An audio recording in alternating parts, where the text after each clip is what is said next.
हाल ही में भारत में एक नई और तेज ट्रेन को इंपोर्ट किया गया है, जिसे पेंडोलिनो ट्रेन कहा जाता है।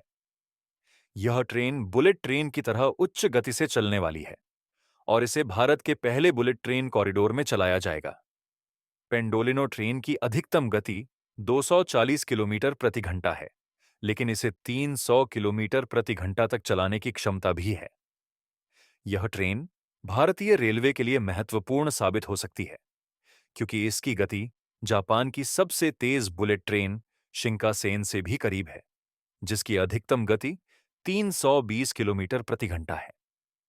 भारत में अब तक शिंकासेन जैसी तेज बुलेट ट्रेनों को जापान से आयात किया गया था, जो 320 किलोमीटर प्रति घंटा तक चल सकती हैं।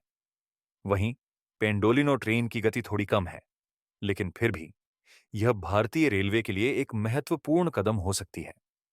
फिलहाल भारत में पेंडोलिनो ट्रेन का एक सेट इंपोर्ट किया गया है और भविष्य में और भी पेंडोलिनो ट्रेनों के आयात की योजना बनाई जा रही है। इसके अलावा भारत ने कई हाई स्पीड ट्रेनें दूसरे देशों से मंगवाई हैं, जैसे कि जापान की शिंकासेन, और अब पेंडोलिनो ट्रेन भी शामिल है। भारत में मुंबई और पुणे जैसे प्रमुख मार्गों पर मैगलेव ट्रेनों को चलाने की योजना भी बनाई जा रही है। मैगलेव ट्रेन दुनिया की सबसे तेज ट्रेन मानी जाती है, जिसकी अधिकतम गति 600 किलोमीटर प्रति घंटा हो सकती है। हालांकि यह मैगलेव ट्रेनें सामान्य ट्रैकों पर नहीं चल सकती। इनसे चलने के लिए विशेष प्रकार के ट्रैक और कॉरिडोर की आवश्यकता होती है।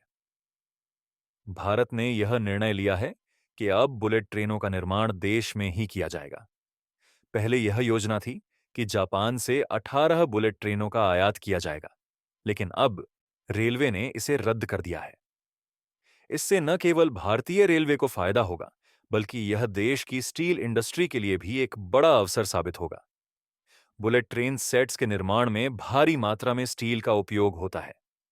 अब तक बुलेट ट्रेन कॉरिडोर के निर्माण में भारतीय स्टील उद्योग ने 3 टन से अधिक स्टील की आपूर्ति की है। इसके अलावा पेंडोलिनो ट्रेनों को भारत के हिसाब से डिजाइन किया जाएगा और फिर इनकी टेस्टिंग की जाएगी।